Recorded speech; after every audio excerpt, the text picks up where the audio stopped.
ஸ்ரீ வீதராகாய நமஹ.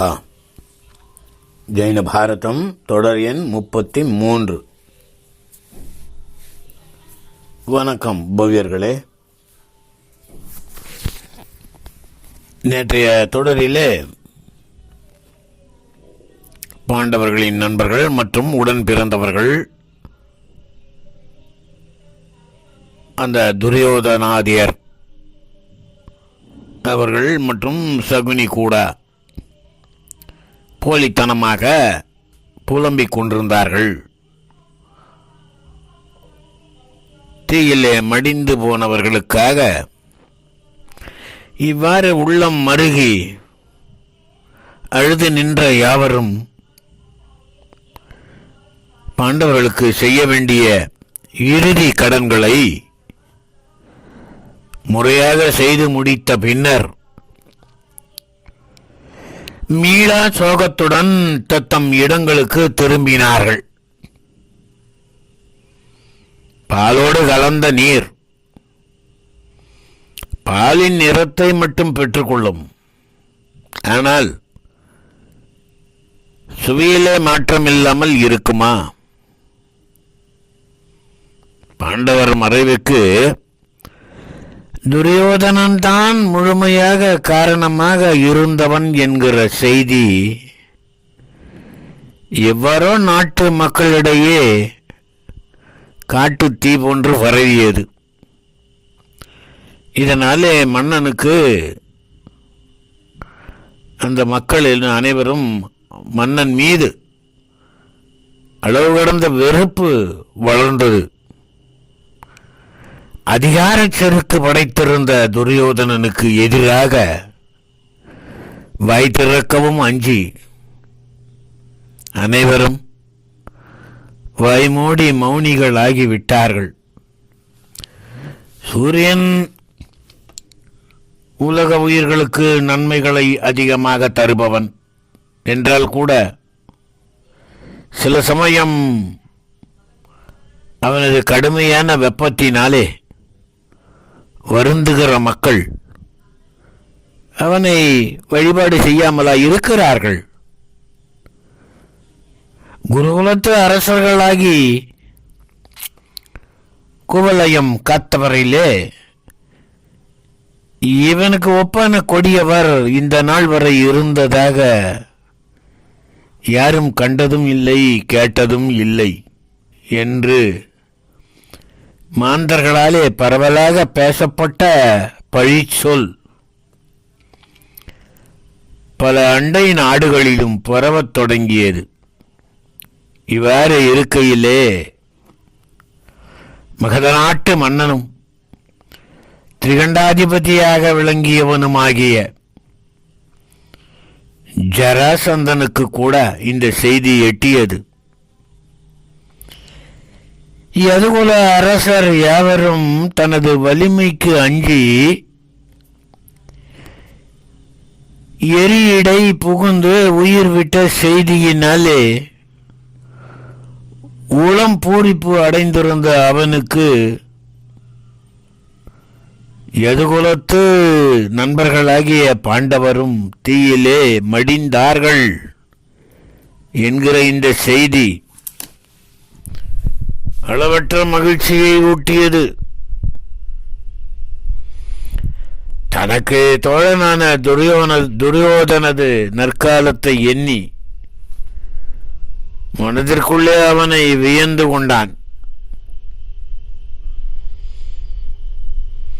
பாண்டவரது பிரிவாலே உளம் நொந்து போயிருந்த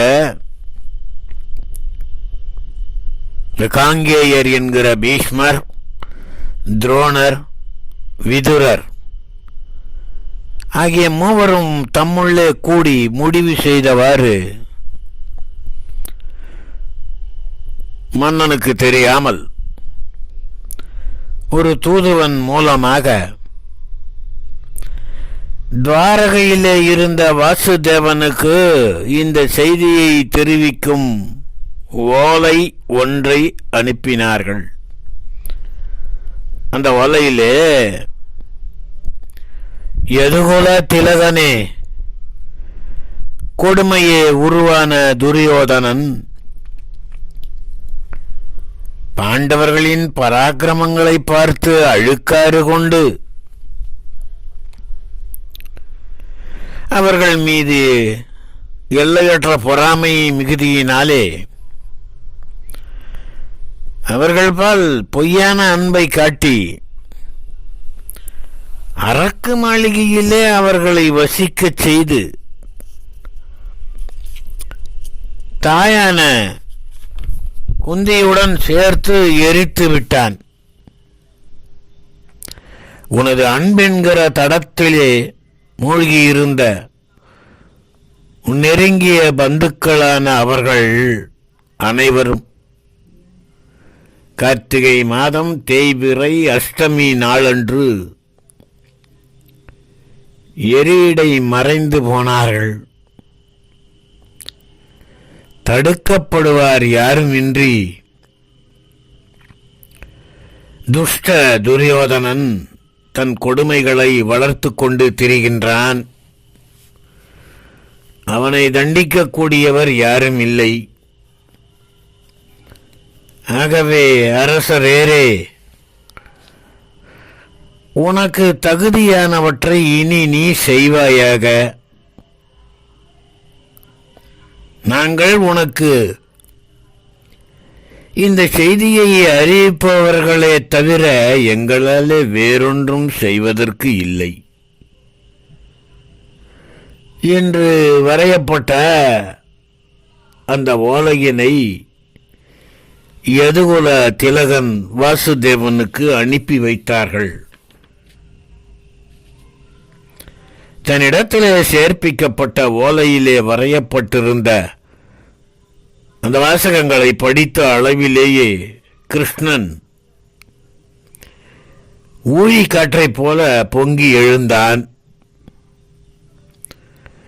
கொடும்பாவியாகிய அந்த துரியோதனனை கொன்று மீள்வேன் என்று சபதம் பூண்டு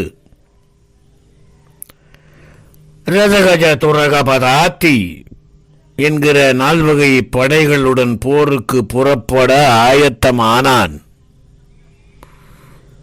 அப்பொழுது உலகம் அதிர்கின்ற விதத்திலே போர் முரசுகள் ஒலித்தன.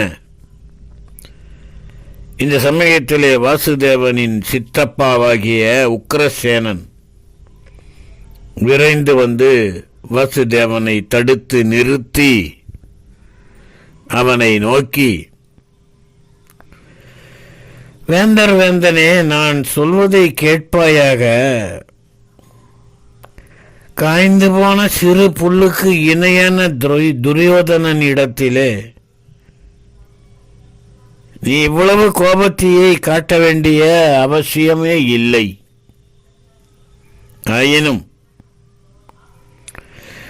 உன்னால் கேட்க தகுந்த முக்கிய செய்தி ஒன்றை கூறுகின்றேன், கேள். எனக்கும் காங்கேயரால் அனுப்பப்பட்ட ஒரு ஓலை முன்பே வந்தது.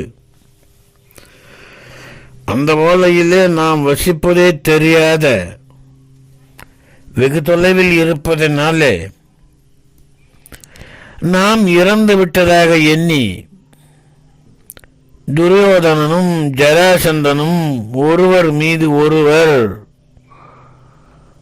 அன்பு கொண்டுள்ள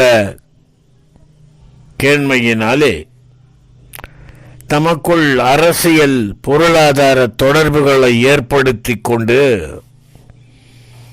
தமது வலிமைகளை உறுதிப்பட்டு செய்து கொண்டுள்ளார்கள் என்று அறிவிக்கப்பட்டுள்ளது. இவ்வாறு ஜராசந்தனுடைய துணையை பெற்றிருக்கும் காரணத்தினாலே துரியோதனன் மனச்செருக்கின் உச்சியிலே உலவிக் கொண்டிருக்கிறான்.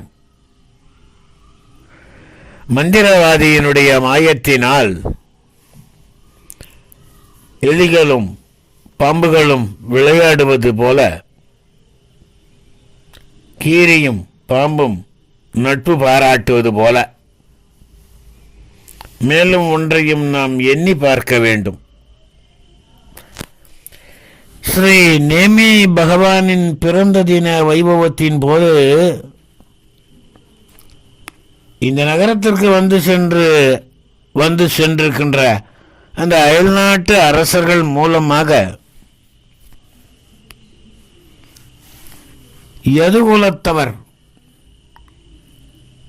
ஆகிய நமது அனைவரையும் இங்கே கண்டதாக ஜராசந்தன் கேள்விப்பட்டிருக்கிறான். அவன் சஞ்சலமும் சந்தேகமும் கொண்டிருக்கிறான் என்ற செய்தி கூட நமக்கு கிடைத்திருக்கிறது. ஆகவே அவன் எப்படியும் நமது இருப்பிடத்தை தெரிந்து கொள்ளவாவது இங்கு படையோடு வருவான். அப்போது அவனுக்கு துணையாக துரியோதனனும் கூட வருவான்.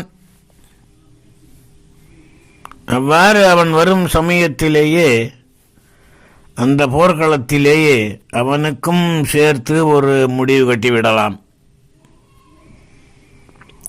இதற்கிடையே நாமே முந்திக் கொண்டு படையுடன் செல்வது உசிதமாக தோன்றவில்லை என்று அவனது சித்தப்பா உக்கிரசேனர் அவனுக்கு அறிவுரை கூறுகிறார். உக்கிரசேனனால் இவ்வாறு உரைக்கப்பட்ட அறிவுரைகளால் சினம் தணிந்த ஸ்ரீ கிருஷ்ணன் பாண்டவரின் பிரிவை எண்ணி துயர்கடலிலே ஆழ்ந்து போனான். சூரியனின் மறைவினாலே கூம்புகின்ற தாமரை மலர்களைப் போல எதுகுல அரசர்களான மற்றவர்களும் மனம் சோர்ந்தனர். பவீர்களே, இவ்வாறு பாண்டவர்களின் மறைவை எண்ணி சிலர் மகிழ்ச்சியடைய, பலர் மனம் வாடிட, இத்தகைய விசித்திர சூழ்நிலை நாடெங்கும் நிலவி இருந்த அந்த நாளிலே பாண்டவர்களின் கதை யாது ஆயிற்று என்பதை இனி நாம் காண வேண்டும். தாம் அணிந்திருந்த ஆடை ஆபரணங்களை தவிர்த்துவிட்டு மற்ற அனைத்து பொருள்களையும் அக்னி தேவனுக்கு ஆகுதியாக சமர்ப்பித்துவிட்டு எரிந்து கொண்டிருந்த மாளிகையிலே இருந்து நல்வினை வசத்தாலே தப்பி பிழைத்த அந்த பாண்டவர் ஐவரும் தமது தாயுடன் குருசாங்கல நாட்டின் எல்லையை பொழுது புலர்வதற்குள் கடந்து விட்டார்கள் என்று முன்னரே கூறியிருக்கின்றேன். அவ்வாறு எல்லையை கடந்து சென்ற அவர்கள் தம்மை மாற்றார் அறிந்து கொள்ளாதபடி, அடையாளம் கண்டு கொள்ளாதபடி அந்தணர்கள் போல் வேடம் பூண்டு நெடுவழி பயணத்தை மேற்கொண்டு சென்ற அவர்கள் வெள்ளப்பெருக்காலே உள்ளத்தை மகிழ்விக்கின்ற அந்த கங்கை ஆற்றின் கரையை அடைந்தார்கள். அந்த நதியானது வழங்கிய கவின்மிகு காட்சிகளை தம் நெஞ்சத்தை பறிகொடுத்து அந்த காட்சிகளை ரசித்தவாறு அங்கே சிறிது நேரம் நின்றார்கள். இனி என்ன செய்கிறார்கள் என்பதை பற்றி சொல்வதற்கு நாளை வருகிறேன். நற்காட்சியாளர் நண்பர்களே, நன்றி, வணக்கம். ஜெய் ஜினேந்திரா.